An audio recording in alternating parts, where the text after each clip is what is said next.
বন্ধুরা, 30শে ডিসেম্বর একাদশ জাতীয় সংসদ নির্বাচন আন্তর্জাতিকভাবেও, শুধু দেশে নয়, আন্তর্জাতিকভাবেও স্বীকৃত মহাতামাশার নির্বাচন। চরম মিথ্যাচার, অনুশোচনাহীনতা ও গণমাধ্যমকে নিয়ন্ত্রণ করে নির্লজ্জভাবে ম্যানুফ্যাকচার্ড ভোটের ফলাফল ঘোষণা করে নিজেরা অর্থাৎ ক্ষমতাসীনরা আত্মপ্রসাদ লাভ করলেও জনগণকে বোকা বানানো যায়নি, আন্তর্জাতিক সম্প্রদায়কে বোকা বানানো যায়নি। মহাভোট ডাকাতির মহা সমারোহ জনগণ দিব্য চোখে অবলোকন করেছে এবং আন্তর্জাতিক পর্যবেক্ষক দল এবং আন্তর্জাতিক মিডিয়াও এই নির্বাচন অবলোকন করেছে। ভুয়া ভোটের মিথ্যা জয়ের অহংকারে ধানের শীষের নেতাকর্মী সমর্থক সহ গরিব মানুষের বাড়িঘর, দোকান, বাজার ভেঙে ফেলা হয়েছে, পুড়িয়ে দেওয়া হয়েছে, তাদেরকে ঘর ছাড়া করা হয়েছে। নির্বাচন নামে এক অসুস্থ পরিবেশ ছড়িয়ে দেওয়া হয়েছে রাষ্ট্র সমাজের সর্বত্র।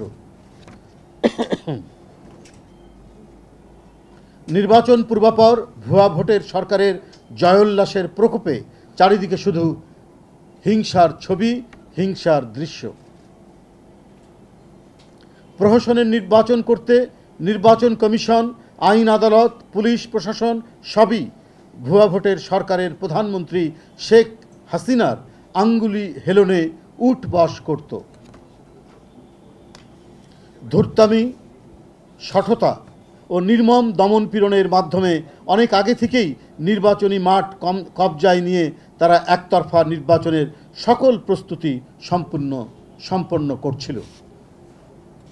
সারা দেশে তারা ভয়ভীতির শিহরণ সৃষ্টি করে, গুম করে, খুন করে, মানুষজনকে অদৃশ্য করে এবং লাগাম ছাড়া মিথ্যা মামলা, গায়েবী মামলার হিড়িক তৈরি করে তারা এক ধরনের শিহরণ তৈরি করে গোটা দেশের মধ্যে। ভোটের মাঠ শূন্য করতে সরকারি প্রশাসন মহা তৎপরতায় লিপ্ত ছিল। মূলত রক্তাক্ত মূর্তি নিয়েই তারা 30শে ডিসেম্বরের নির্বাচনে জনগণের ভোটাধিকার আত্মসাৎ করে। আগামীকাল সেই ভুয়া ভোটের সংসদ বসছে। এই সংসদ গণতন্ত্র ও জনগণের ভোটাধিকার কেড়ে নেওয়ার প্রেতাত্মা। এই সংসদ গণবিরোধী। এই সংসদ নিরস্ত্র ভোটারদের উপর অবৈধ সরকারের অবৈধ ক্ষমতা প্রদর্শনকারী গণশত্রুদের আড্ডাঘর। এই সংসদ ইতিহাসের ম্যান্ডেটবিহীন ক্ষমতালোভীদের সম্মিলন হিসাবে বিবেচিত হবে সর্বত্র। আগামীকাল ভুয়া ভোটের সংসদের প্রথম অধিবেশন শুরু হবে। এই কালিমালিপ্ত ভুয়া ভোটের সংসদের প্রতিবাদে আগামীকাল জাতীয় প্রেস ক্লাবের সামনে বাংলাদেশ জাতীয়তাবাদী দল বিএনপির উদ্যোগে মানববন্ধন। আগামীকাল বাংলাদেশ জাতীয়তাবাদী দল বিএনপির উদ্যোগে মানববন্ধন।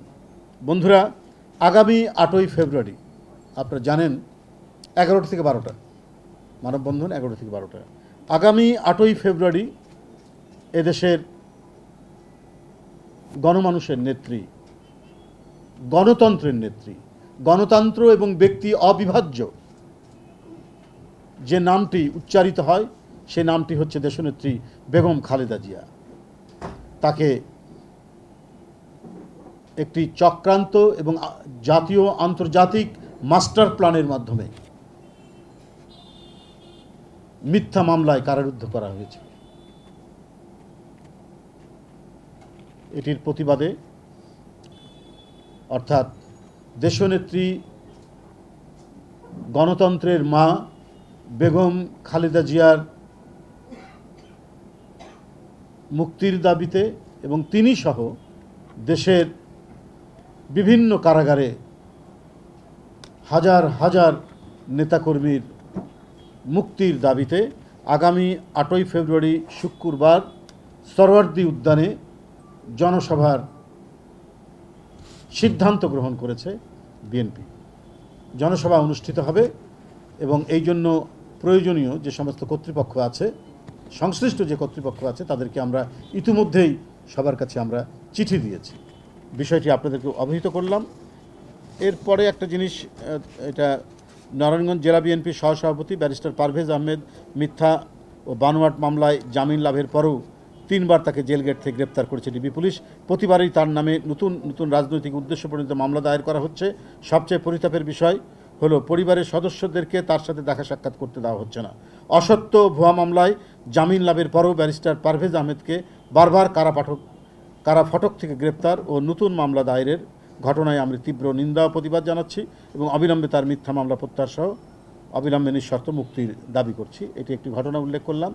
মূলত ভুয়া ভোটের সংসদের প্রতিবাদে আগামীকাল জাতীয় প্রেস ক্লাবের সামনে মানববন্ধন 11টা থেকে 12টা এবং 8ই ফেব্রুয়ারি গণতন্ত্রের মা বিএনপি চেয়ারপারসন সাবেক প্রধানমন্ত্রী, যিনি বারবার গণতান্ত্রিক সংগ্রামের একজন চ্যাম্পিয়ন নেত্রী, যিনি গণতন্ত্র বিরোধী অগণতান্ত্রিক সরকারের অন্ধকার গুহা থেকে গণতন্ত্রকে মুক্তি দিয়েছেন, সেই নেত্রীর মুক্তির দাবিতে এবং দেশের বিভিন্ন কারাগারে রাজবন্দী বিএনপির গুরুত্বপূর্ণ নেতাসহ 20 দলীয় জোট এবং অন্যদের মুক্তির দাবিতে জনসভা সরওয়ার্দী উদ্যানে।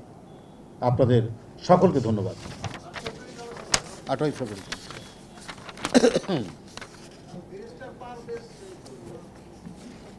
উনি হলেন বিএনপির ভাইস প্রেসিডেন্ট, নারায়ণগঞ্জ জেলার ভাইস প্রেসিডেন্ট। Thank you. বন্ধুরা, 30শে ডিসেম্বর একাদশ জাতীয় সংসদ নির্বাচন আন্তর্জাতিকভাবেও, শুধু দেশে নয় আন্তর্জাতিকভাবেও স্বীকৃত মহাতামাশার নির্বাচন। চরম মিথ্যাচার, অনুশোচনাহীনতা ও গণমাধ্যমকে নিয়ন্ত্রণ করে নির্লজ্জভাবে ম্যানুফ্যাকচার্ড ভোটের ফলাফল ঘোষণা করে নিজেরা অর্থাৎ ক্ষমতাসীনরা আত্মপ্রসাদ লাভ করলেও জনগণকে বোকা বানানো যায়নি, আন্তর্জাতিক সম্প্রদায়কে বোকা বানানো যায়নি।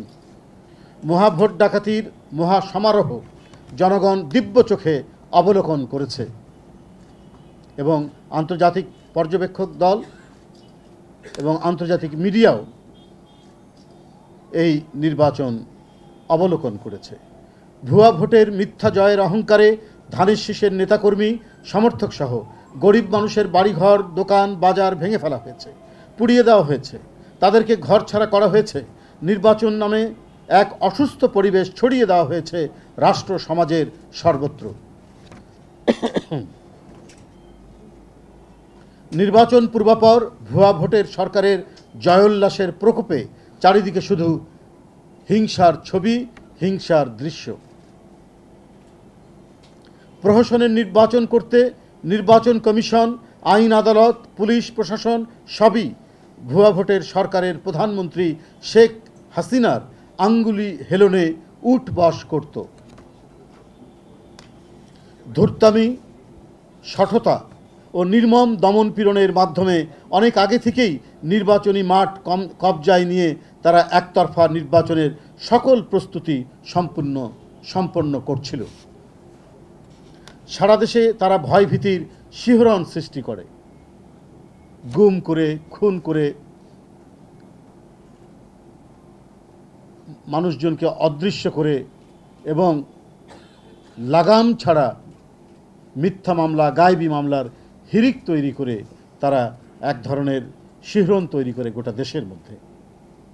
ভোটের মাঠ শূন্য করতে সরকারি প্রশাসন মহা তৎপরতায় লিপ্ত ছিল।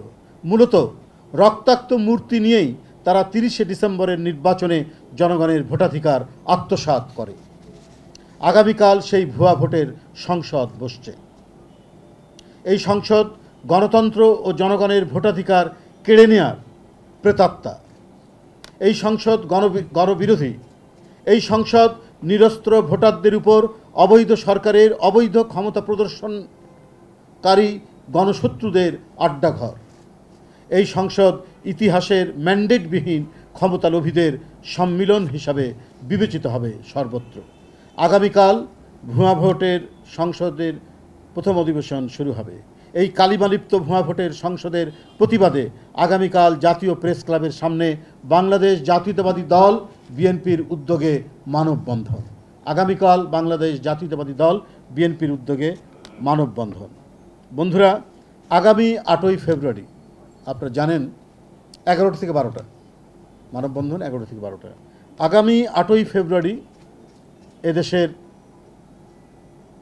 গণমানুষের নেত্রী, গণতন্ত্রের নেত্রী, গণতন্ত্র এবং ব্যক্তি অবিভাজ্য